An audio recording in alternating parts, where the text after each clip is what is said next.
What can we learn from Cedric Royer? My name is Peter Snauwaard and welcome to What's on Your Mind, your favorite podcast about selling, mindset and personal growth.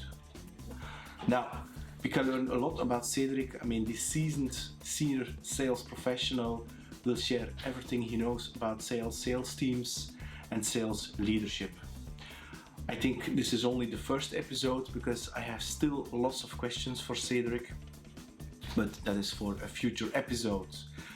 Of course, everything about sales, but there's even more. We're also going to talk about self-awareness, but the rest you can listen or watch in the episode. Enjoy our conversation. Cedric Royer. Welcome to What's on Your Mind with Peter Snauwaard. Every week a guest talks about his or her story, and that story can inspire you to change your own. Here's Peter. Cedric, good morning. To start with, I have lots of questions for you because from the mail conversation that we had, I'm a big fan of you and also the content that you bring because you are very different than me, and at the same time we're very similar. Now, where do I start?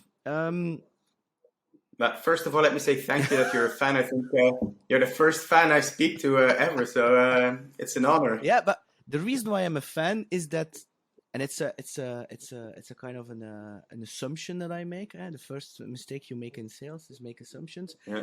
Is the fact that I am convinced, or I feel that you have been on a kind of a journey in your personal life, but especially also in your professional life, and also as a sales leader, where you, when like 20 years ago, when you look at sales and sales teams and high performance culture, and now that is a big change because when I was just peeping on your site and I see similar words that I use right now, whereas 20 years ago, I would find them complete bullshit. And I'm talking here about soft skills like trust, compassion, and things like that. Whereas 20 years ago, for me, I wouldn't use that word in a more hard sales context. Is that correct, my assumption? Yeah, your assumption is correct, and it was definitely a journey. My view was before as well, right? And I think, I don't know if it's a Belgian thing or not, but pretty hierarchical. You had respect for the boss. Whatever they did was good. And then you had the traditional management themes that they used to say that when a manager is right, never back off as a manager. Even if you're not right, then just find a solution. Mm-hmm. We all feel this is not the right way to go, not the right way to develop, to have performance. So this vulnerability, this opening up is absolutely crucial to be, well, for me, successful in sales, but also have a good life. And can then, you lead the sales team. For me, I am not on top of that sales team, but I'm under them. So my passion and ambition is to uplift them. How do you see that? Because I admit in the past, I was very proud of my VP title because I think it was the most important thing in the world, that title, but it meant nothing. It was just an ego thing. Yeah. Whereas right now, I really enjoy the fact that I see very young people. I consider myself also as young, but in terms of the numbers which is on their passport, is that when I see them grow in specific things, how they are dealing with customers, that makes me feel that's my fuel. How do you look at that? Yeah, absolutely. When I call it the aha-erlebnis, and when you see that click in the eyes changing, then you are doing a good job, and then you see the progress during the calls.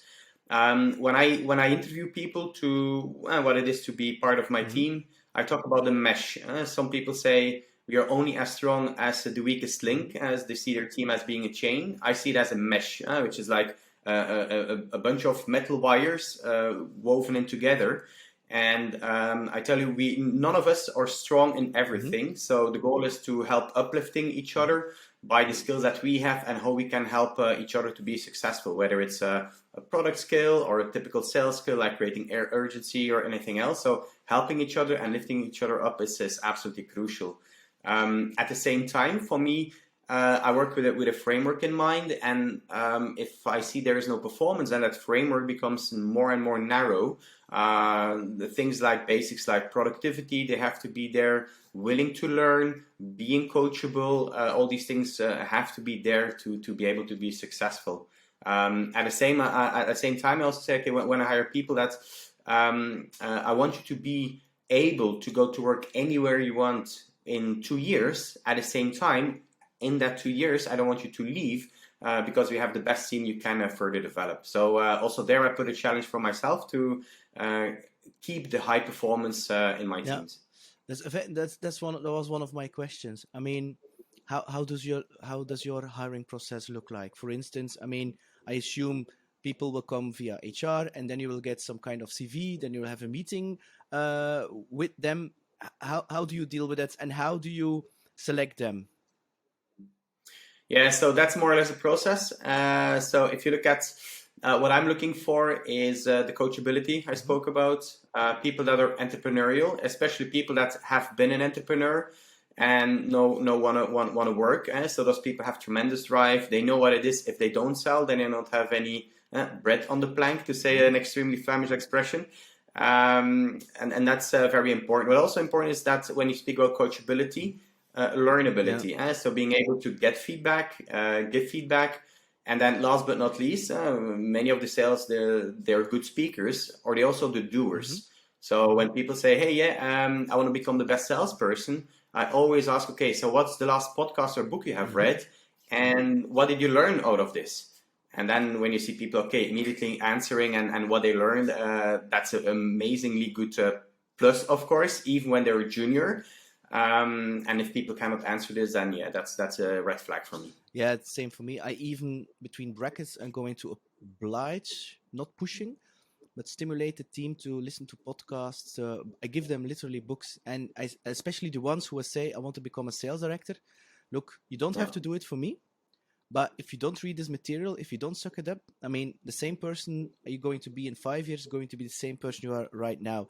So it's your choice. I'm not going to push you. I give it to you. And I mean, that's for me the same. And I still, at this day, I don't understand in general why salespeople don't read books, don't listen to podcasts when they want to have that skill to talk at C-levels. Because do you really believe that knowing your product in a technical way is the only way you're going to sell to that C-level? I think I really don't understand that. And they look at me, where do you get all this knowledge and this broad, knowledge about things? Now, okay, I fully agree. I mean, I call it coachability and also adaptability, which means is that you can coach people, but I mean, I also want to see some action, because the thing I really hate, between brackets, is when you coach people, they have that click in their heads, but they don't do anything with it.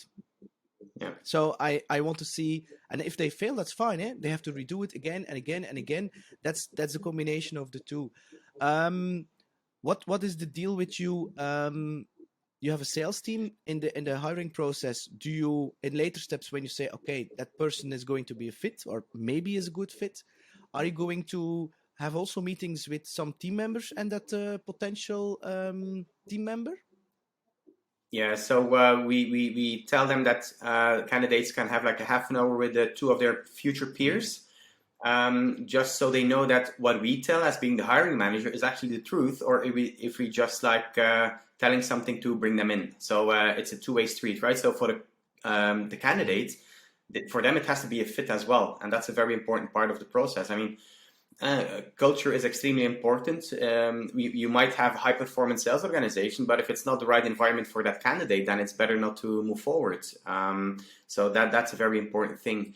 When you speak about doing, we hire pretty quickly, and then we really work on that activity and upskilling people, going from coaching sessions where we simulate like sales plays. And actually this is only one part, because the second part is then the feedback stage, where for the first time when people are in that environment, that's very unusual, but when they get that feedback, they know we don't work on the person, we work on the skill in a safe environment. Then you really see people opening up, soaking in that feedback, and then the next step is, of course, shadowing or using it into a sales call and understanding, okay, what did they catch up? Did they catch up, or was it just an exercise and then they forgot all about it afterwards? Creating that emotional safety environment is really crucial there.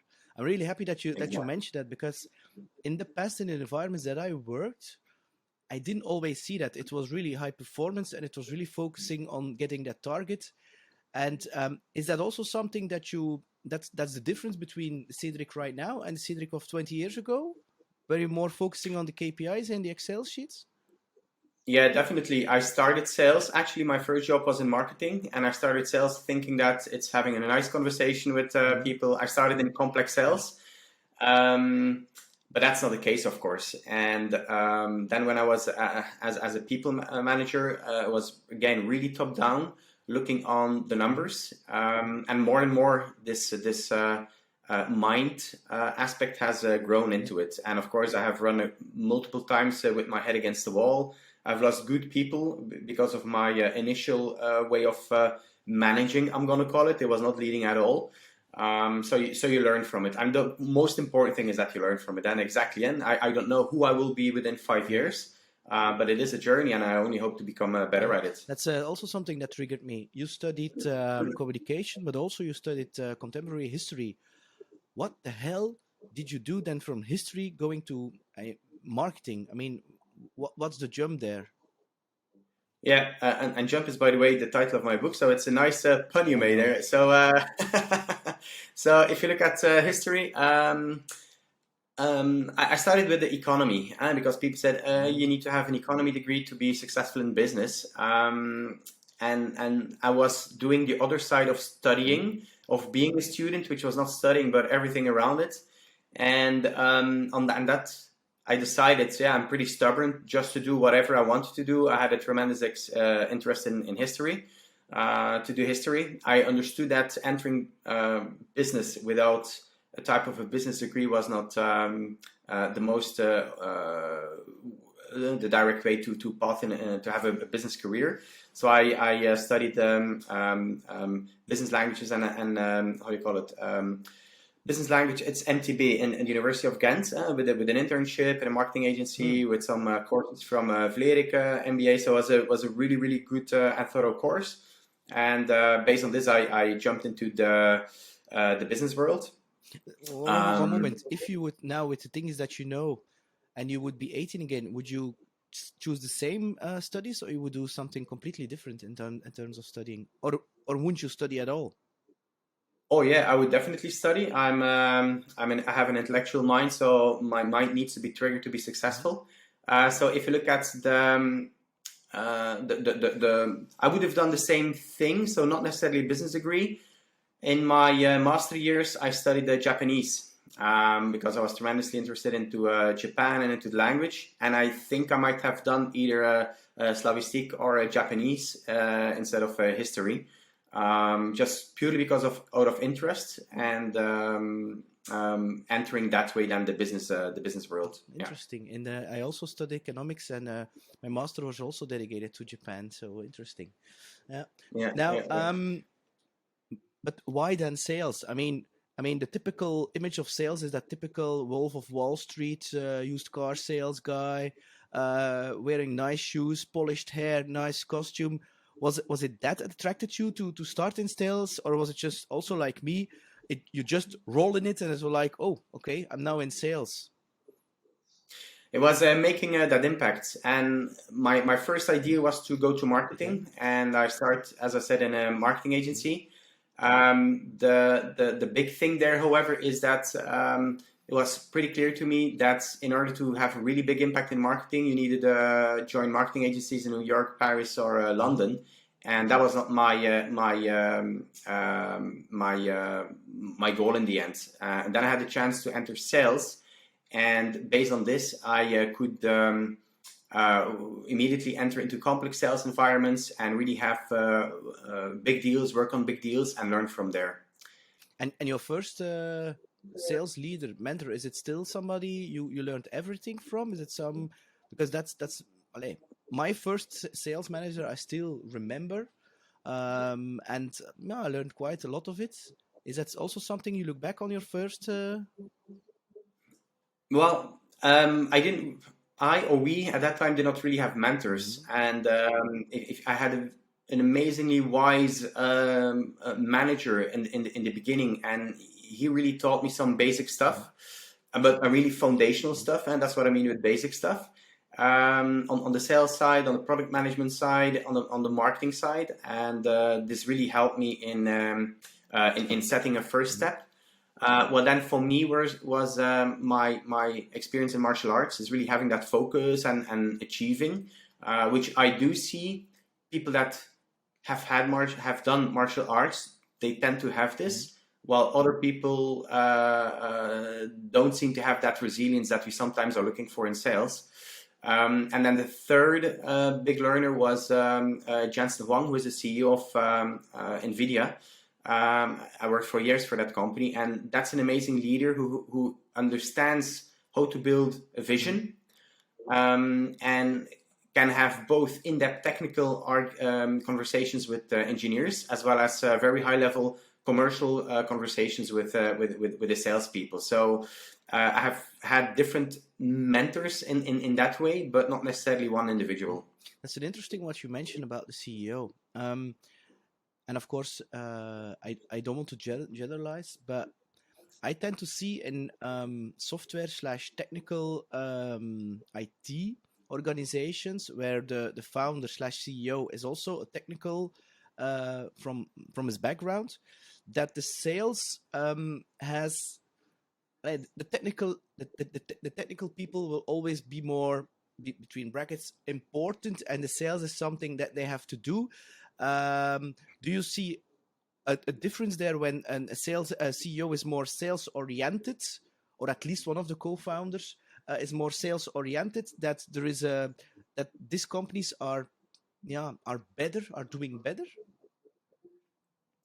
Yeah, that's a very interesting question. Exactly, technical co-founders. Well, let me say most founders tend to underestimate the effort of doing sales. Mm-hmm. They think I'm going to hire a growth hacker. In a month, I'm going to have 1 million of followers, and then I'm going to have leads coming in, and the sales just have to sign the purchase order. And sales is, as you know, is actually it's simple, but it's also tremendously complex because there's so many wheels that you have to tune.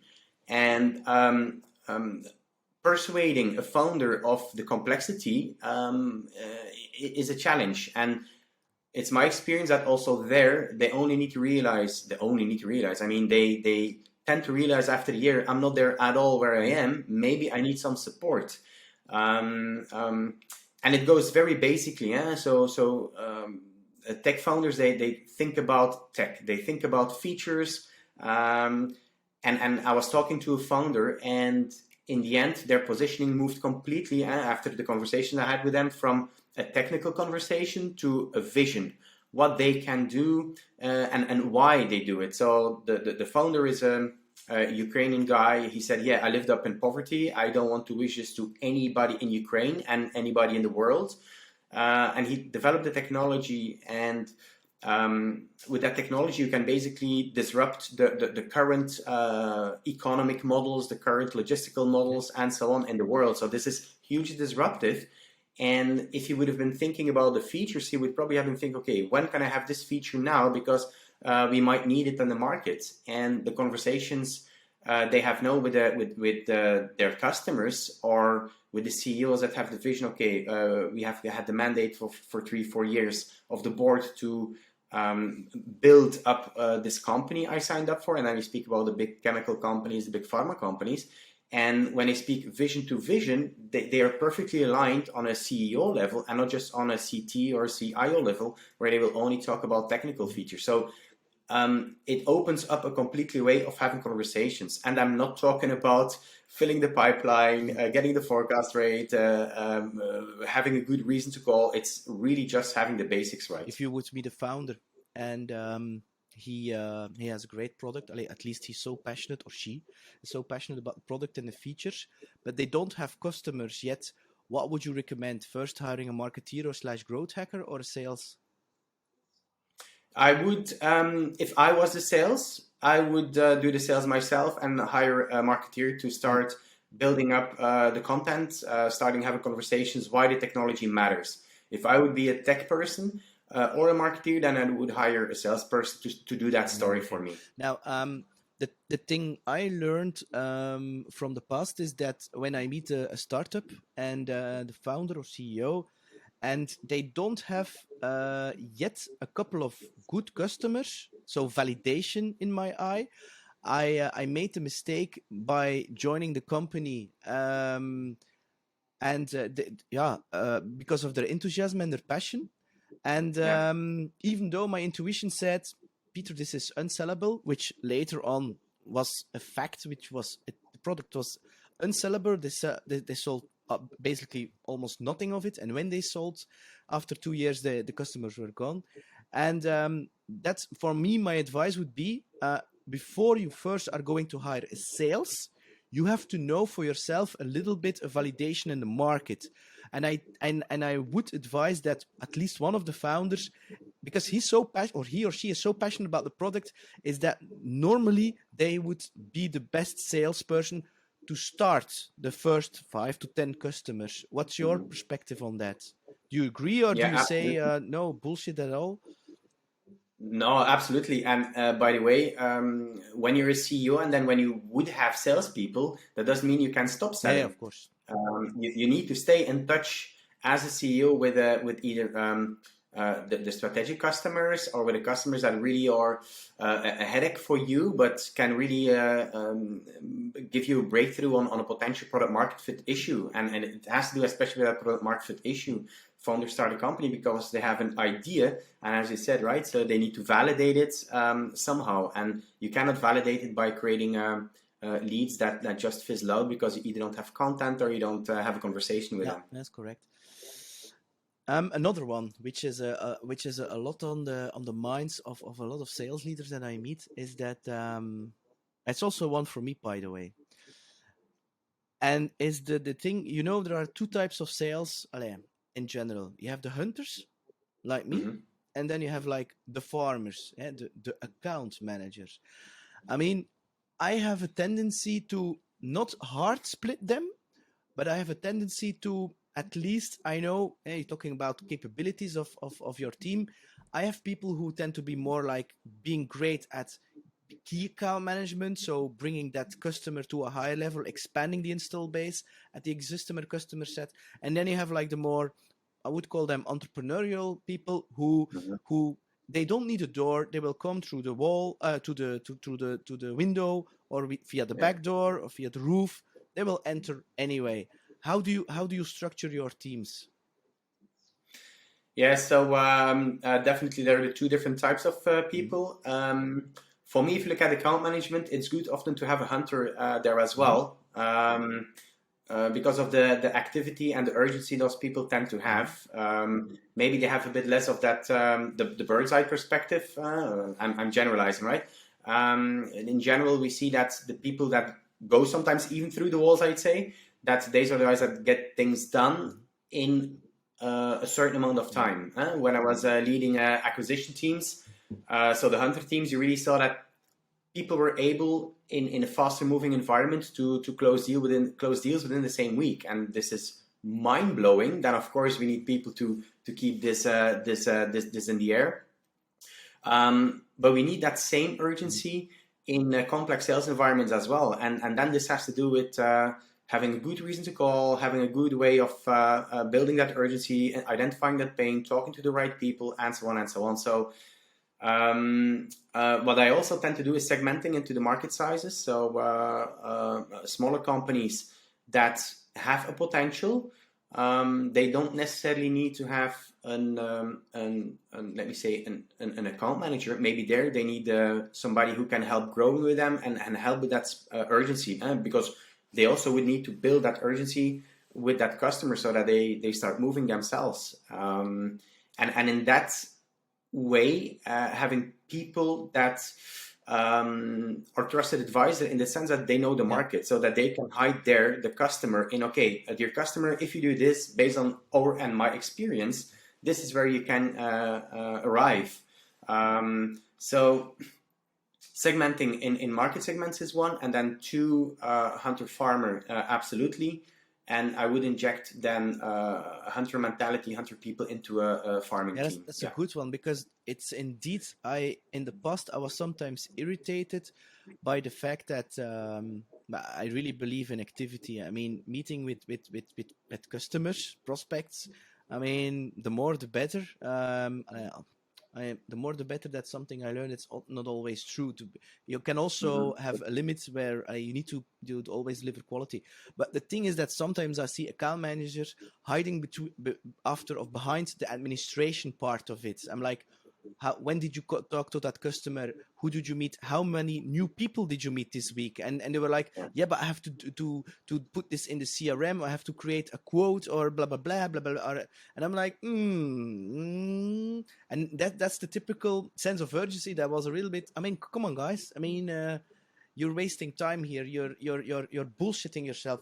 And this is also another one. And this is a very subtle one, is that a lot of sales tend to act, and sometimes they are very busy. They're very busy, but being busy is the biggest, I wouldn't say nightmare, but the biggest trap holding you back to become a high performance person / seller. What's your take on that, Cedric? Yeah, that you're absolutely right. So it's doing the right things right, and that's crucial. And if you look at the successful salespeople, they are very smart in using their time wisely. And time management is one of those crucial skills that people need to be successful. And so, how can you maximize my customer-facing time? This would be the number one question. Some people and sales and administration don't go well together. However, some people tend to hide behind the admin they need to do to be able to talk to customers, and that's something that I'm really diligent. So I have very strong forensic capacities and skills based on, okay, what are you doing? What is your cadence in the morning? If you arrive, do you start reading your emails and be a fireman, or do you manage your own book, your own lists, and do you start managing the business that you would need to manage? And even this already moves the people from the short term to the medium and to the long term thinking. So that time management is absolutely crucial. And again, it's a coaching thing. When it's a junior person, we help them in getting their time management skills up.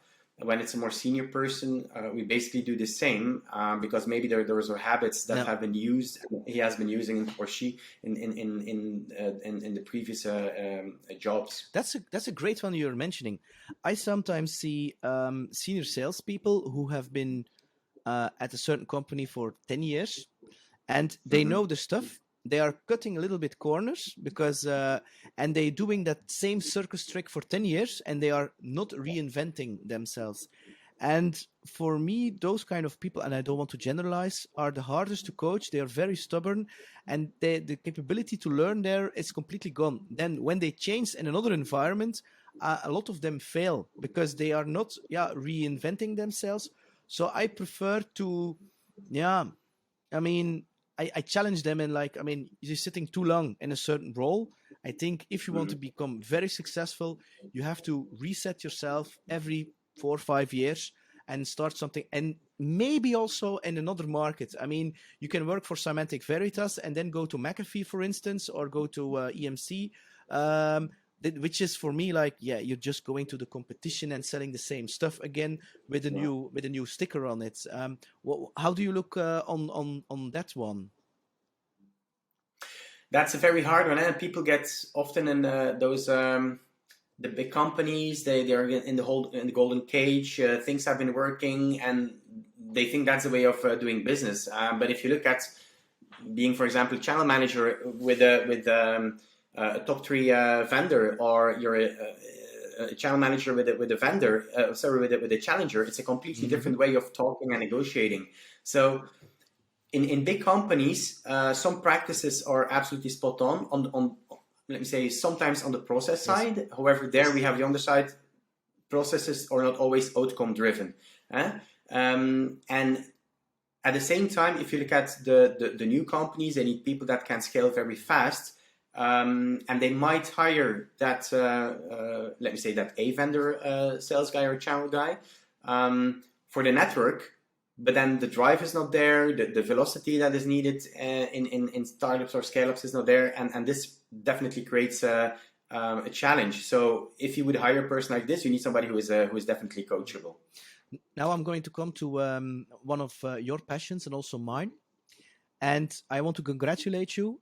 It's because you have written, in my personal opinion, one of the best pipeline ebooks. Thank you. Because I maybe I cannot do that, but I sent it to the whole sales team and I said, look, you all want to become a sales director. Learn this by heart, apply it, and you will become successful with the big capital S. It reminded me, it reminded me very close to the MEDPIC framework, to be quite open. Which I like, and also the fact that the qualification is more called discovery, where I saw young people, they want to go very fast and they're very urgent and impatient to go to that close. So what they tend to do is, because they have learned somewhere that they have to ask questions, so they ask 2 questions, then they start to pitch, and then they want to go as soon as possible to that proposal phase in order to close. Whereas where I tend to be the other way around, to stay very long in that discover phase, create value, qualify, and stay and qualify all the time, and then go to that proposal phase when the customer is ready, when he's asking for it. Whereas I have a very high proposal closing ratio. So how do you look into that, and where did you get actually your framework, to be honest, Cedric? Yeah. So a lot of questions, and thank you for the compliment. So well, first of all, when I do pipeline reviews myself, I know already when I do the pipeline review if a deal will close or not, and it was because of the discovery has not been done well. So if I talk about the discovery stage, it's there exactly that you put the qualifying questions. So I don't say it's qualifying stage, I said discovery stage. So also, if you look at other companies, sometimes they have 10 or 12 or 15 stages, which is unmanageable basically. So also the amount of stages should be quite limited. So that's also a reason why I built that framework only in the 4 or 5 major steps. What is for me very important is to know the conditions when you move from one stage to another stage. So I was not inspired by MEDPIC. I know it, and obviously, and I think this is what most people with a lot of experience say. Okay, the qualification, the discovery is absolutely crucial. Because one of the things for me which is a no-no is if you will write a proposal if you have never spoken with the economic buyer or with a budget owner, or how you will call that person. And when I made this model, I was really looking at combining all this knowledge, making it simple, put the effort on the discovery. I actually have one of the statements that I have: if you do the discovery right, you won't have an objection. So then objection handling becomes of a completely different nature. I don't need to close also. Exactly. Yeah, and yeah, that's a good point you brought in. And people say, okay, we need to close, and there's a completely different, a big difference between creating urgency and trying to close. You have to put the urgency with the customer. And if the customer does not understand the urgency or does not have the urgency, either you move on or you reframe it, or you talk to another person within that same company. If you know that they do have the urgency, but somehow it didn't come up during that conversations you had. So that's why for me the discovery stage is absolutely crucial. And then what I learned in my from my time when I was a consultant is the scoping. So what is part of the scope? What will we solve? And what won't we solve? And then you can create a good demo with then a good validation, because you have common grounds on moving forward into the process. And yes, MEDPIC there is also very well aligned with it, that you keep on qualifying, and the scoping process is absolutely crucial as well in MEDPIC. So yeah, there are definitely a few things that come back there. Yeah. Now I'm going some practical questions. I don't think we'll have enough for 1 hour. I think I'll have to go to some kind of trilogy or something, a sequel with you, Cedric, because I'm very curious. On the practical side, I mean, you know, the cliche is, and it still exists because I've been there, is the pipeline meeting or the QBR or whatever they want to call it today, is that you come into the office typically Monday morning, and everybody in sales in the meeting room, they're chatting, having coffee, and then the meeting starts. You see a kind of a Salesforce or whatever CRM they're using, and with the stages, and then they go deal per deal and ask you that same stupid question like, what is the next step and when you're going to close, and that deal slips and slips and slips. Yeah, I'm going to contact the customer, or I'm even worse, and that's that line I hit, I'm going to send him or her an email. I'm like, what the fuck? Now, how do you, because I don't do that. That's for me not, I don't arrange my sales meetings like that. I do them one-on-one. Sometimes a little bit, I challenge them certain deals, but certainly not the complete pipe. How do you organize yourself with your teams? Yeah, so we have a weekly forecast meeting. We have a weekly closing meeting to understand what deals have closed, where do we have a gap, how far are we from the gap, and so on and so on. This is on the high level. Mm-hmm. And then on a one-to-one, I go deeper. Not every week, every 2 weeks, every month, based on the progression I see of how the pipe is being built. And I also tend to work differently if the people are new hires or if they're a bit longer in the organization, because new hires tend to underestimate the velocity of the business. The times 3 or times 4 pipeline value, and do we need it, yes or no? For junior peoples, we obviously need it. For others, maybe a bit less. So it's also important there to have an individual approach. What is important is that as a team, the people know that where we are, what is the size of the gap, what do we have in either in best case or in stage 3 or in stage 1, whatever, that you can either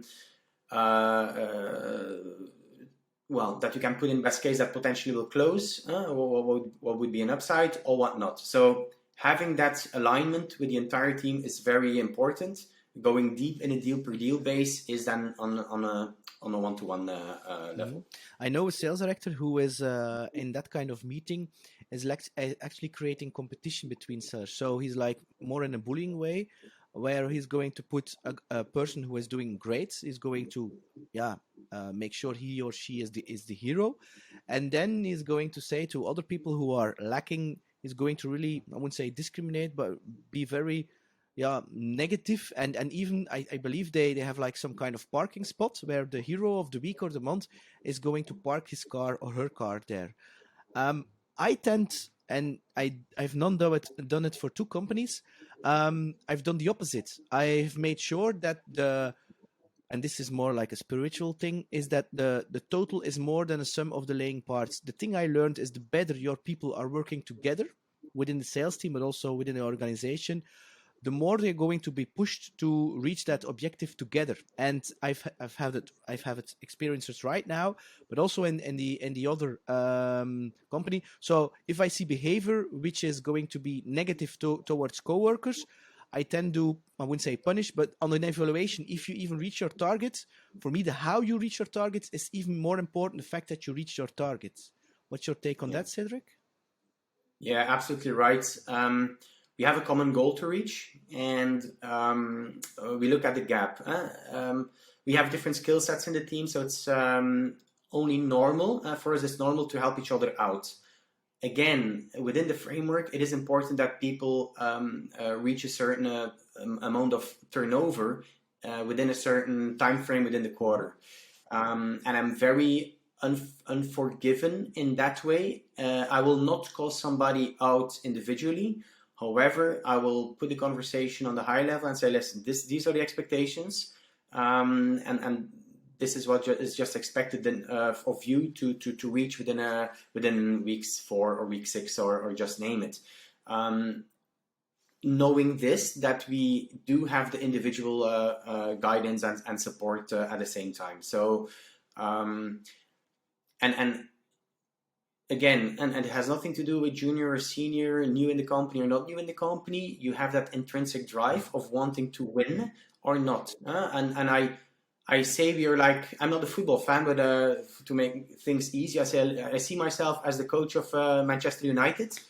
And sometimes you have a person who comes from Provinciale, who was in the local teams, however has potential. So it's up to that person to show that they can keep that potential and have that drive. And sometimes it works out, sometimes it doesn't work out. But we really need to have that mindset of, okay, we are a top team. The things we need to do to remain a top team, this is the basics. So in that sense, I'm very strict with certain metrics. Now you're talking about high performance being. I'm also not a football fan, but I tend to call it playing Champions League, and this is for me very important. I mean, just being mediocre, and it's not about me being better than another person. It's about me being better than the Peter of 5 years ago. I just intend to enjoy that process, that journey. Of course, you can also go to limits, go to extremes which are not healthy for you, but that's another discussion. How do you do that? Building that is a very, very general question, but how do you build such a high performance culture? Is it by selecting individuals who have that high performance passion in themselves and mingling them? How do you do that, Cedric? What's your framework on that? How do you do that? Yeah, for me, definitely. So building the framework is setting the expectations, right? Mm-hmm. And then for me, you need the people who are absolutely willing to do it. And it means sometimes going for the let me call it the unusual profile for a certain roles. What is unusual for you? Without being too explicit to think about a specific person, somebody who has never worked in a high velocity environment. So is not used to be sitting behind a computer in an inside sales B2B environment. However, has a tremendous drive, has been an entrepreneur, and has shown to pull through personal difficulties in life. And this is it. So rather than taking somebody who has had 3, 4, 5 year experience in that same B2B SaaS environment, because in the end, those are just, for me, feature skills that have to be learned, how the product works, how the sales environment works, and so on, and then execute, right? So I'm looking for people that can execute in setting up a high performance organization, because high performance, you will be stretched. This is what is expected from you, and people that stretch themselves or have had a huge stretch in life, those people tend to be able to work with stretch targets. Yeah, interesting. Now, where do we go? When I was starting in this company, I saw this is more because I know you're a big fan of self-awareness. Me too, by the way. And the more I have been working around self-awareness and intuition, there is some kind of, some kind of voice inside myself which is becoming louder and louder, who is going to say to me in a quiet, silent voice certain things. I'm going to explain myself. So when I arrived at this company, I just saw the salespersons in a meeting, how they are reacting to each other. And there was like, I saw some kind of, this person and this person is not going to make it in 3 months, but just because on the way they are communicating with each other and the way they were, and I was right. And it was even so when I let go of those person, I said, I think your skills need to be used in another environment. That the existing sales team, they excelled what they were doing. They were even going over their targets. So it was like that the other ones were holding them back. How do you use this kind of self-awareness, intuition things in your sales life? Or do you think, I don't use it there, Peter, it's just something completely separate for me? For me, it's a balance, because I used to take very quickly decisions based on based on what? Is it on rational, on your head, or gut? That's a good one. It's just like maybe a partly gut, and then I want to execute on what I had in mind. I learned to hold back a bit, but you're right. All too often, what your initial reaction was is just true, which again in a sales environment leads for me to decide that you only hire the people you 100% go for if you have doubts, and then the right doubts of certain things that people say and they don't follow up, just not to execute on it. Also, and maybe then that's experience. And when people talk about a certain deal, you already know what they will say next. But then, is this experience or is this gut feel? And it's either the classical excuses or because customers react in certain ways. So I do have to say, so yes, that I had / have the challenge in combining and that heart and that mind and the rational part and then the gut feeling part. But before I was much more gut than a number person in my career, because I paint. I always thought I would become an artist because I always was drawing and painting and so on. So I was very an artsy, creative, very chaotic person. And one of the things in becoming for me a business person, a leader, was really to work on the data. And know that balance is going back into again becoming, and again it's a process, more that hard person, that creative person, and use it into as you said into the decision making. So and is this then gut, or is it just the whole thing that is coming together? Maybe it's the last one, because you can prove everything with numbers. What is it? 70% of the statistics are invented on the spot. At the same time, people that just rely on, this is my intuition, they probably miss a lot of this as well. So yes, it's a good question. I'm not out of it. If this is purely the gut, or where is it coming from? Yeah, but it's I don't believe in just 100% the gut and 100% the head. The thing that I know for sure, 100% the decision that I took from my head on the rational part, they were wrong. If they were, I mean, I knew when was it? I think 8 years ago, 7 years ago, and we needed a service manager very urgently because customers were bleeding, blah blah blah, and is going to fall back on account managers. And I saw a person which was fitting on paper, but I felt like, and then one of my female colleagues said, "Peter, it's not going to work." And I said, "Shut up. We're going to do it anyway." 2 weeks later, the guy was gone. And since then I said, look, and for me, just the head, the rational part, that's not enough. But on the other side also, when I'm, for instance, in a cadence call, and I can feel the room and I can feel your bullshitting. I can feel it like miles away. And then I'm very hard and direct because I have a very direct communication. The people I work with, they know that my intention is pure and it's good. I want to uplift them. My communication is very direct, especially for a Belgian culture. But I'm like, I mean, I'm not here to hurt you. I'm here to help you grow. And I'm not here to sugarcoat you. So, familiar. But the thing is, which I find surprising, is that my perception of you was just the other way around. Because I'm a musician, I'm not going to say I'm chaotic. I have structure, but I'm not like if I see like Michael Humble, he seems like very structured. And you also in your ebooks, it's very structured, because I had that model in my head, and I had difficulty like transferring that knowledge onto a salesperson. And then when I see that combined with Medic, or it actually is the Qualified Sales Leader, that book, which is an amazing book, because I have to read your book, is the I find it a great book. It's one of the best that I read, to be honest.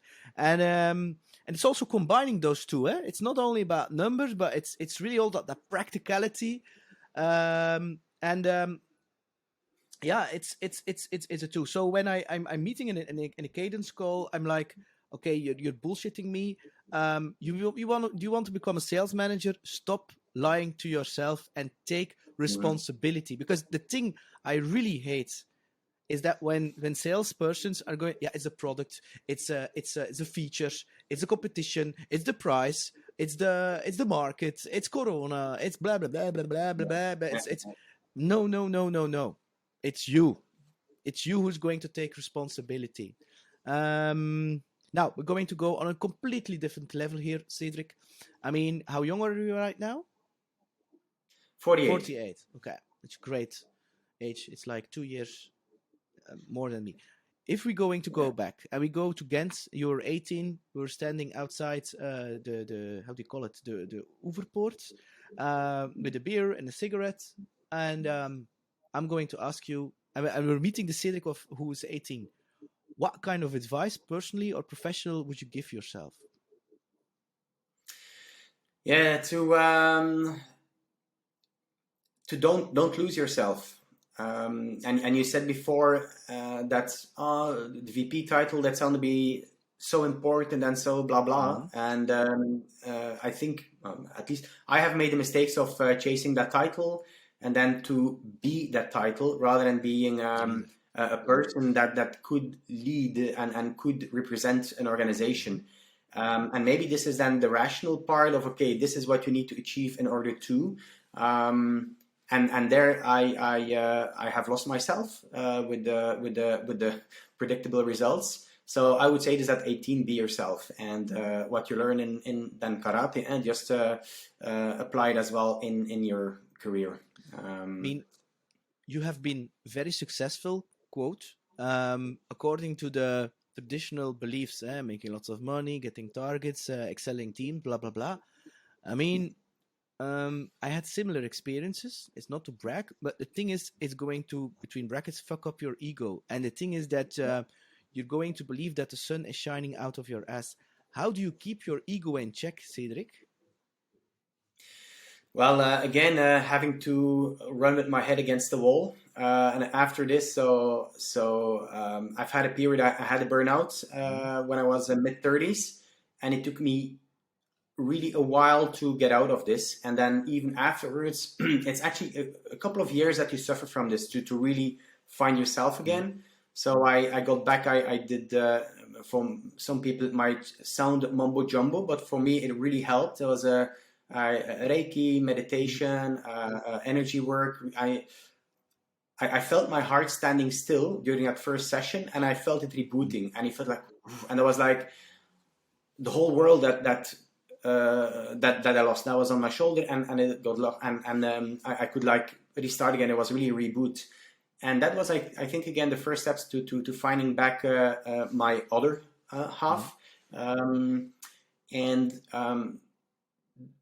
with this, I lost the urge to chase an ego or trying to be somebody that you're not, or having that face, that shield in front of you, that you don't really need it, because I mean most of us suffer from it, but you need to lose that shield. You need to become vulnerable in order to grow. I once read a book of an Irish professor, and he, that we all have to become a lobster. And when lobsters shed their skin, they can only shed their skin when they can grow and when they can stretch. When they have their hard chitin layer, they cannot grow. And then in that week that they're without the hard skin, they're very vulnerable, but then they can grow. And this image is for me so true. And so for me, this was a very important process in my life that I think I had to go through to keep on or being able to evolve and to grow. It's the same. Yeah, I know the analogy, because they really have to rub their skin against a rock so that the skin will tear off, and then they have to hide behind the rock, because indeed they're very vulnerable, because they can, if a predator comes along, they can be hurt. For me, the same analogy is also applied to the caterpillar versus becoming the butterfly, because you have the caterpillar, then becomes a kind of in a cocon, and then you just cut the cocoon and then see the butterfly. No, it's a real transformation. And it's, for me, and now we're going to go very, by the way, this is not mumbo jumbo for me. I advise it to everybody to do energy work, healing and meditation. I mean, the biggest creativity there is there. And especially also, and that's what everybody wants, is peace of mind. And to quieten the monkey mind. And it's going to make you make better decisions. And I completely lost my thing. Is the fact that, okay, you have the caterpillar, you have the butterfly, is that once you become aware of this mechanism, and then you can really look at yourself and ask you, okay, am I doing this now for me, who is going to be close to myself, or I'm making this decision because of some kind of external validation, because people look at me and things like that, some kind of prestige. And when you become aware of those things, I think, Now, another thing to reach that kind. Or maybe Yes. if I can answer on this, I think for me, I'm really consciously making a decision now. If I want to do something, is it my ego? Do I want to achieve this, or do I want to show that I can do it, or is it something that I want to do because I know I can help people with it? And do I go into another golden cage, or will I really, spread my word and make other people successful in this? And I think that was a very, very interesting event. But no, absolutely right. So that other part in that energy work, that it has opened so many things for me, and really becoming aware. And if you know the statistic in Belgium, 1 in 10 of the people take antidepressants, which is a horrible statistic, which is the pharma upsell strategies. We are salespeople, so we know how to talk about this. But then if you know that by doing meditation, by finding even those 5 minutes maybe in the morning or 5 minutes at lunch, just coming to yourself, and that's a start, you would have a completely different society, and you would have different conversations with your partners, with your customers. And again, that's not mumbo jumbo. It's just, as you said, right? It's proven even by science and by results. It leads to dramatic improvement. You still have a couple of minutes, Cedric? Yeah, of course. Okay. They did a study on a monk. It's a French monk, and it's they call him the happiest man on earth because he did all that kind of meditation. And it was even a guy who had like Ferraris, who was on a jet set partying with girls and things like that. And so his brain, and I really believe that his brain really changed and transformed because of all the meditation. Of course, I mean, and this is a very important one, and I call it aligned action. I mean, you can do things and be so busy that you don't know anymore why you are doing stuff, and it can be even that you're doing stuff which is so far from you that you will come into some kind of burnout or depression. And so it's not because you meditate that everything is going to fall into place. It's again the two. I mean, you can meditate, but you're also going to take massive action if you want to be happy, if you want to be successful in life, if whatever you want to achieve. I mean, the things will not come by itself. But if you do it, you meditate. That's my philosophy is now, even with the same with the deals, is to go slow in order to go fast. In the past, I went very fast. It was like, and I'm like, is this now fitting for me? Is this now what I want? And so, and it's like a very strange thing is to go slow, to meditate, to do whatever, to rest, to think about it, then to feel it, and then to take massive aligned action. Yeah, to execute the hell out of it. That's one of the things I say. And if you look on the business as a scale up or as an individual, or then exactly in making a decision, because now I'm maybe I'm now in the process even of thinking too long before making a decision. So that's a very interesting point you say in going slow and then go fast and afterwards. Yeah, that's correct.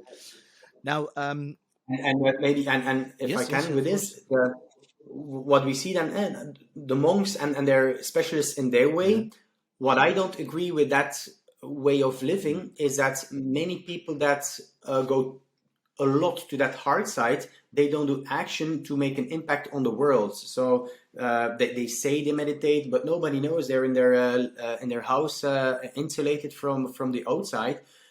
But we can make a difference, and I think as a human we should do this, because we are not solitary creatures. We have a society, and we should definitely do stuff to impact society. Whether it's then to be a conscious leader who meditates, or whether it be a conscious salesperson who says no to a customer if you cannot offer the right solution, but then finds the customer that they can find a solution. And I genuinely believe this. And when we can have a solution, also talk to the customer so that they are evangelized, educated in, okay, yes, we need that solution to have a better impact. So it's again not a white black thing in this. Yeah. I certainly don't have any ambition to become a monk, because I really feel that, and now it's going to go deeply spiritual. I mean, you can meditate, but in order, I'm going to link to your it was karate, yeah? Yeah, exactly. Yeah. I mean, you can meditate, but the learning part is really being in situations where you're going to be triggered, and where your ego and where you're going to feel frustration and irritation. And this is where the spiritual practice lies. And okay, you have to meditate, but just on your yoga mat alone, you're not going to feel that thing. And sometimes these people who have the tendency to go for 100% hard, they're going to also look for communities where everything is love and everything is nice, and etc., etc., etc. But when they then come into the real world, because not everybody is like that, it's even less than 10% of the world. I mean, yeah, they're feeling like, how do you say that? They're not trained of it. So for me, I rather go into the fire, and then stepping out and meditate, and then again, so I can learn from myself when, okay, this is triggering me now. I feel irritated, it's frustrated. What is the lesson in it? What does it want me to say here? What's the learning part here? And so yeah, the monk thing, it's fine, it's great. But I really believe in, and also the fact, I mean, that you have the combination of the two. I mean, being faced with this kind of difficult situations is hard. But now I know I'm going to survive, and I'm going even better. It's going to become my ticket to grow, and it's that lobster thing you're just mentioning. I mean, so I really think even then the best is yet to come. Yeah, absolutely. So yeah, again there, right? So we should be all part of society and just execute out of it. And having that balance is key, and tipping your feet in one pool and then in the other pool is what we need to do. And maybe also, if you look at those the top managers from the top companies, many of them are actually doing this already, because they know they have a very, very demanding job. They work with coaches to become a more complete human being. And all too often I see, for example, last year I was or this year still with Corona, last year I was giving a talk to 10 CEOs of Belgian companies. And I was like, okay, who works with a coach? Who has a coach? Nobody was putting their hands up. So in this, you really need, in this journey, you really need coaches who can help you, discovering yourself before you burn out, before you think you have to do certain things because it is your role or your whatever you feel you need to do. So you need to keep growing. So you need to have all of this together. That's a good point. I have two coaches, and I change regularly from another coach. So I swap them for certain areas. Even with salespeople, I don't understand why you don't have. Yeah, but you have to pay me, coach. Yeah, but I mean, if you really, I mean, it's your life, it's your career. I mean, take it in your own hands. I mean, why can you invest like, I don't know, 2K in a very expensive phone or I don't know, some kind of a costume vest or whatever, or pants or whatever, and then 2K investing in yourself is like that's too much money. I don't understand that, and I feel there's a change in Belgium, but it's still behind compared to the Netherlands or the US or UK, where it's still. If I go to the Netherlands, I see business people having like coaches, but on all areas of their lives, and they if you don't have it, it's a strange thing. Whereas here it's like still that mumbo jumbo thing, or there's something wrong with you, what needs to be fixed. No, nothing needs to be fixed. It's just becoming a better version, or becoming the closest version of you really are, and becoming more compassionate, conscious, self-aware. And I find that also very, very strange. Interesting. Now, as a closing question, what was the book, video that really opened your eyes, clicked, changed your life, maybe in your rock bottom period? What was it that, or was it a talk with somebody? Well, what we talk about transformation, right? And there you have different inflection points. So first of all, I had a person I went to when I was in my mid-30s, and he got to introduce me to all these different type of things. Maybe that's one thing. But then if you look at recently, the last couple of years, or the books of Joe Dispenza, where he links. So I read, he has written 4 books over the course of 10 years. There you see his evolution in how he thinks and his meditations. So he links the meditation with the outside world, with finding your higher self, whatever that is. We won't go into this right now. And this really helps me transforming more. And if you say, when I see people that are struggling, or that are looking for an answer, those are always the books that I propose to buy or to get. Like Supernatural, for instance. Yeah. For example, Also, what I also sometimes do is I forward Joe Dispenza. If you look at him on videos, he's an excellent storyteller, and he's actually a great sales guy. I mean, he can talk for 1 hour and your lips will be and it's with that passionate so he doesn't look like any monk with white hair. No, he looks really business corporate. He is business corporate. And he's building a business. I mean, he knows how to build a business, but it's never, I mean, the intention is set right there. I really feel it. And there is no coincidence, and it's not something we're going to deeper here. But this morning at 6:30, I always get up around 6:30. Then the world is a little bit asleep still, also my son and my wife. And then I go down and I put on a Joe Dispenza meditation. It can be a brain heart coherence meditation or whatever. But he's really about that. He has that voice like, feel the space behind your back. Feel the space. Can you feel the space behind your eyes? And in the beginning, with that special music, it sounds a little bit, but I mean, it's like 24 minutes, and it's not always, but sometimes I become in that kind of bliss state. You know that state? Bliss state? It's like that state that there is nothing to be grateful or happy about, but you just are, and you're just, there is nothing, and that's also another topic.